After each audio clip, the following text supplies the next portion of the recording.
Son sold my house while I was sleeping. I didn't wake up to the sound of birds that morning. It's funny how your body knows something is wrong before your mind does. My heart was thumping against my ribs like a trapped bird. I stayed under the quilt, the one I stitched myself when David was just a toddler, listening to the muffled voices outside. I recognized David's voice. It was sharp, hurried, the way he sounds when he's trying to finish a business call.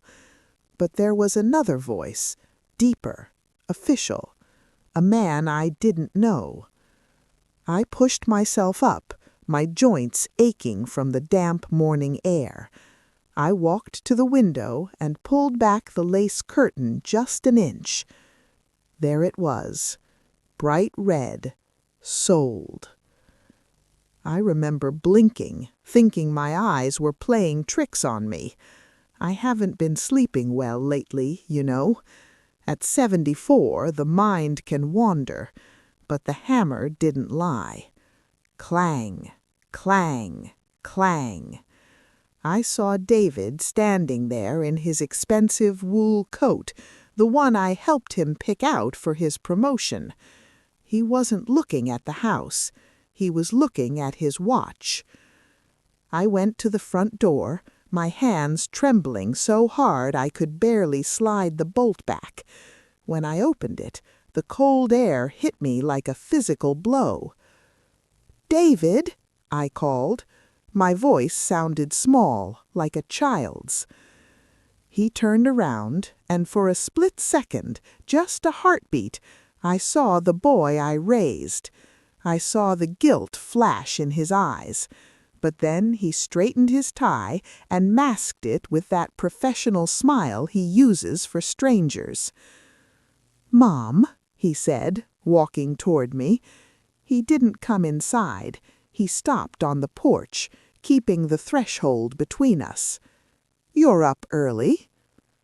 "The sign, David," I whispered, pointing a shaking finger. "Why is there a sign in my garden?" He sighed, a long, weary sound, as if I was the one being difficult. "We talked about this, Mom. We said the house was too much for you. The stairs, the maintenance, it's not safe anymore." "We never talked about a sale. We talked about a gardener. We talked about a railing for the tub."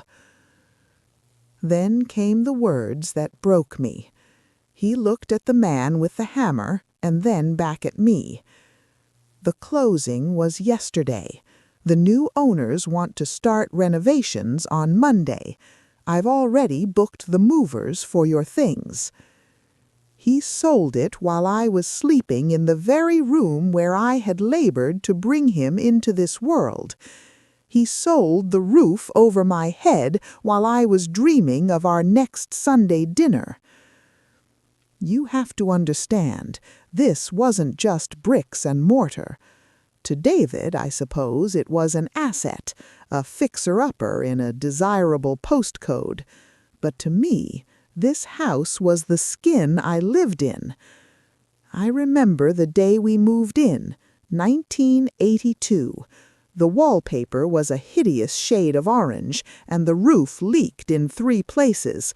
But your father, Arthur, walked through that door and carried me over the threshold like we were newlyweds all over again. "It's ours, Martha," he had said, his voice thick with pride. Arthur worked 2 jobs, one at the mill and one at the petrol station, just to keep up with the mortgage. We lived on cabbage soup and hope for the first 5 years. David was 3 then. He used to run down this hallway with his toy trucks, making skid marks on the linoleum that I never could quite scrub away. I remember being so angry about those marks back then. What I wouldn't give to see a fresh skid mark on this floor today. Arthur and I built our lives here. We measured David's height against the kitchen door frame. Every birthday, every Christmas, a new pencil mark. 2 feet, 3 feet, 5 feet, 6 feet. Those marks are still there, under 3 layers of paint. I wonder if the new owners will just sand them away. When Arthur got sick, this house was his sanctuary. In those last months, when the world became too loud for him, he'd sit in his armchair by the bay window and watch the oak tree grow. "Don't ever leave this place, Martha," he told me one night, his hand cold in mine. "The walls know us here. They'll keep you company when I can't." And they did. After the funeral, when the silence of the house felt like a heavy blanket, I'd talk to the walls. I'd smell Arthur's tobacco in the curtains. I'd feel his presence in the creak of the 3rd step. David was so good to me then, or so I thought. He'd come over every weekend. He'd mow the lawn. He'd sit at this very table and eat my pot roast. "You're doing great, Mom," he'd say, patting my hand.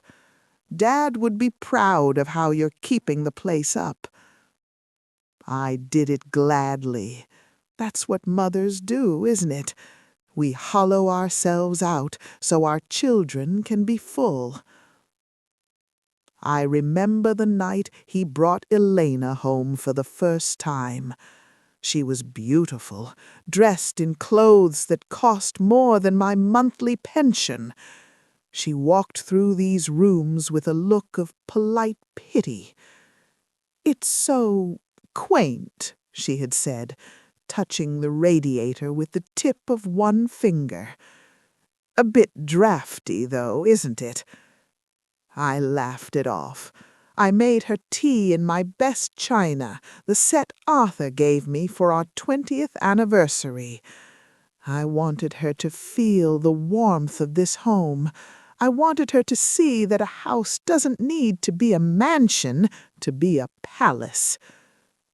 But as they left that night, I stood at the door waving, and I saw them looking back at the house from the car. They weren't looking at a home. They were looking at an old woman in an old house that was sitting on a very valuable piece of land. The change didn't happen overnight. It was slow, like the way the ivy eventually chokes the oak tree.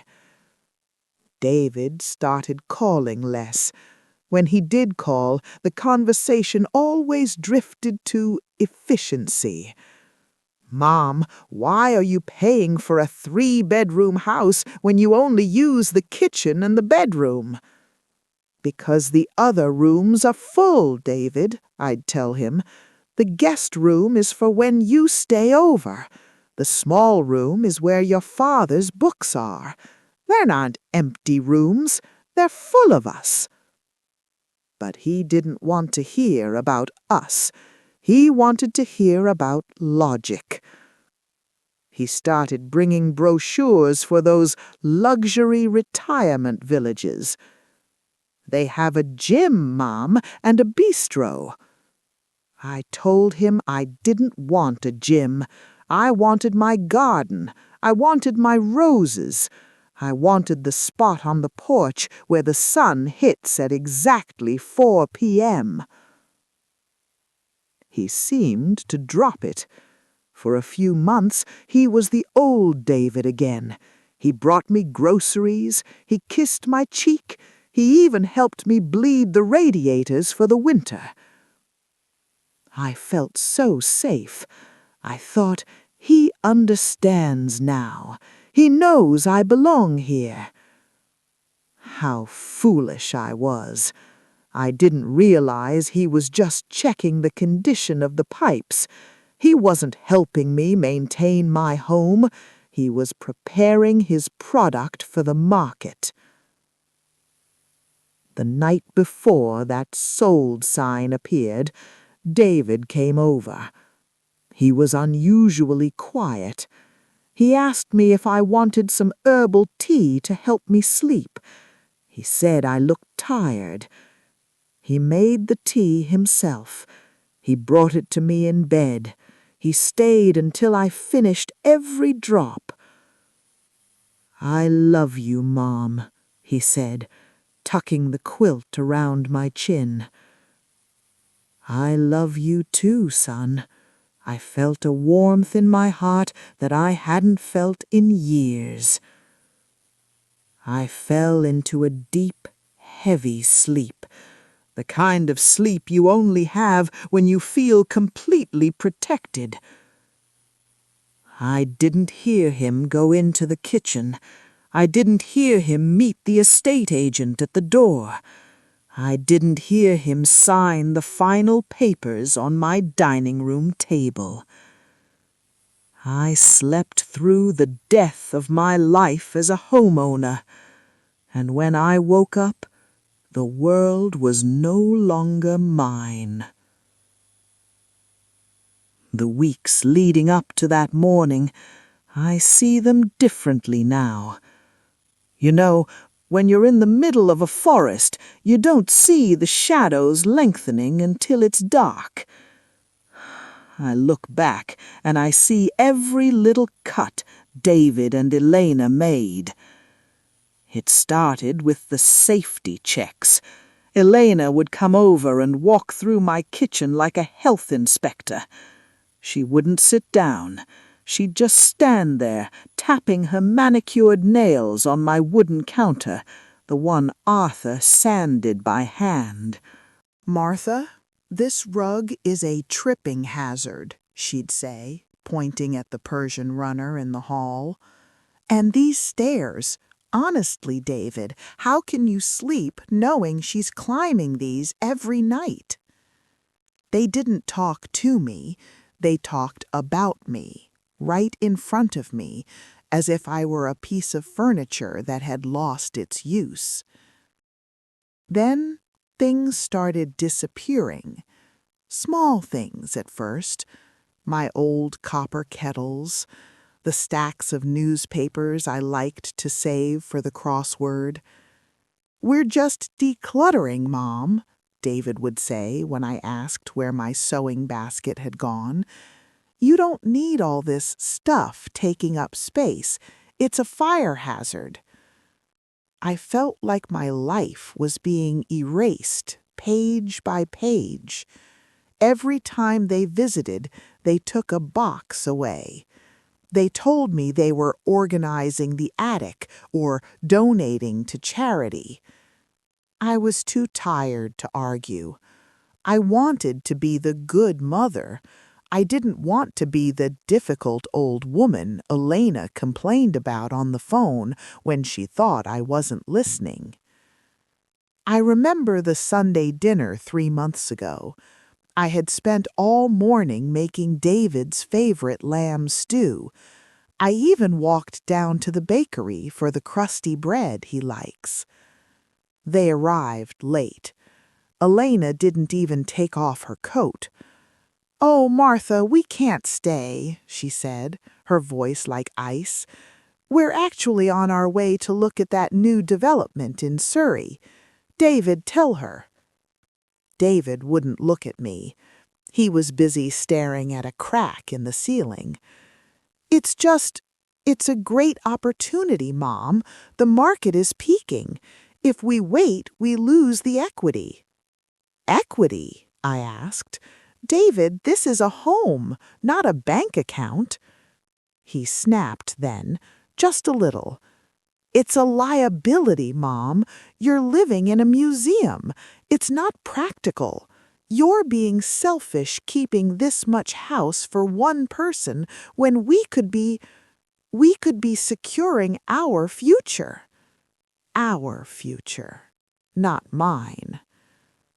After they left, I sat at this table with 3 bowls of stew. I ate mine in silence, watching the steam rise and fade. The silence felt different that night. It didn't feel like peace. It felt like a warning. The breaking point didn't happen in a shouting match. It happened on my 75th birthday. I had invited them for tea. I'd baked a cake, lemon drizzle, David's favorite. I'd even bought a new dress. I waited. 2 o'clock, 3 o'clock. At 4, the doorbell rang. It wasn't David. It was a courier with a bunch of lilies and a card. "Happy birthday, Mom. Sorry we're tied up. Let's talk tomorrow." I spent my birthday alone, staring at that lemon cake. The next day, David showed up, but he wasn't alone. He had a man with him, a tall man in a sharp suit with a clipboard. They didn't even bring up the birthday. They didn't even ask if I liked the flowers. "Mom, this is Mr. Henderson," David said, his voice forced and cheerful. "He's just here to evaluate the structural integrity for insurance purposes." I watched them walk through my house. They went into my bedroom. They opened my closets. Mr. Henderson was making notes, whispering numbers: 600, 650, development potential. "Get out," I said. My voice was quiet, but it stopped them cold in the hallway. "Mom, don't be dramatic," David sighed. "I am not being dramatic, David. I am being the owner of this house. Get this man out of my bedroom." They left, but the air stayed cold. That evening, David came back alone. He sat across from me, and for the first time he looked me in the eye with a coldness that made me shiver. "You're losing your grip, Mom," he said. "The neighbors are talking. They say you leave the stove on. They say you wander into the garden at night. You're not safe here. You're going to burn this place down or break a hip, and then what? I'll be the one to blame." "I have never left the stove on, David," I replied, my heart breaking, "and I wander into my garden to see the stars. Is that a crime?" "It's a sign," he said firmly. "I've had a doctor look at your recent charts. I have the power of attorney papers you signed after Dad died. Remember? You said you trusted me to make the hard calls when the time came." I remembered. I had signed those papers with a smile, thinking I was protecting him from paperwork. I didn't know I was handing him the keys to my cage. "I'm making the call, Mom. The house is going on the market. It's for your own good. We found a lovely suite at the Willows. You'll have people your own age, no more stairs." "I won't go," I said. "You don't have a choice," he whispered. That was the last thing he said before he gave me that cup of tea that night, the sleepy tea, the tea that tasted a little too sweet, a little too metallic. I woke up to that sold sign. I woke up to find that while I was dreaming of the son who loved me, the man he became had traded my memories for a commission. The movers didn't care about the stories behind the furniture. They wrapped my life in bubble wrap and shoved it into the dark of a truck. David stood by the door, acting like a foreman on a construction site, checking boxes off a list. "The Willows is going to be great, Mom," he kept saying, not looking at me. "You've got your armchair, your TV. It's all you really need."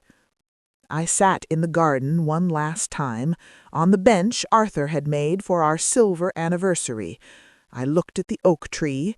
I looked at the roses that were just starting to bud. Roses I wouldn't see bloom. My heart felt like a hollow shell. I felt like a ghost haunting my own life. But David had forgotten one thing.